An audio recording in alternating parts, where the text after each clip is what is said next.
Following a post-match drug test back in August 2023, NADO, Italy's National Anti-Doping Tribunal, banned Paul Pogba from football for 4 years. According to the report, they found elevated levels of testosterone, and apparently the substance was presented in pills prescribed by a US doctor or wellness company in November 2022. Due to the World Anti-Doping Agency code, the suspension is applied globally, meaning that he can't participate in any football activity for the duration of the suspension. The drug was detailed as DHEA, which contains substances that elevate testosterone, which increases physical endurance. Prior to Pogba's suspension last summer, Juventus brought back McKennie from loan and signed Locatelli. This summer they've signed Douglas Luiz and are bringing back Arthur Melo, so they've made small attempts to fill that void in midfield. Pogba was a major part of the Juventus dynasty in Serie between 2012 and 2016.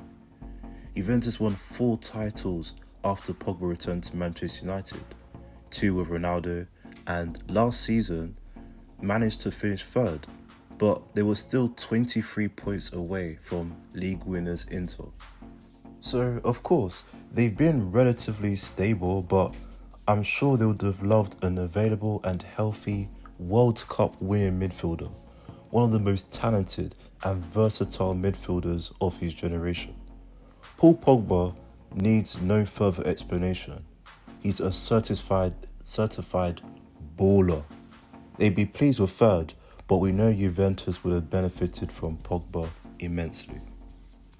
In a recent interview with Pogba, he expressed his intention to appeal and return to playing football as soon as possible. Meanwhile, his team are testing samples to find the origin of the drug. I believe Pogba that it was unintentional ingestion rather than deliberate doping. Prior to his return to Italy, he was dealing with multiple injuries to his knee and muscles, and only played 161 minutes across the course of the season. Juventus took a risk in signing him with his injuries, and clearly Pogba took a risk in trying to get healthy and stay healthy. But this is the issue when you work with an American doctor as a European athlete. Yes, they may work with major celebrities or athletes from the NBA or NFL, but having no knowledge about rules in Italian football has clearly created a much bigger issue.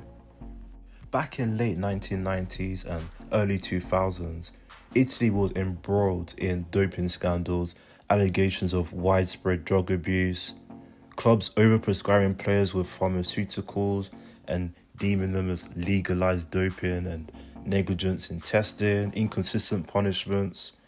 Juventus, of course, were in the middle of this and were actually accused of covering up for players.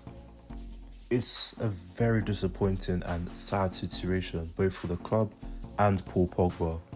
I really wish Pogba makes an appeal with sufficient evidence to back his case, as I do believe it was unintentional ingestion.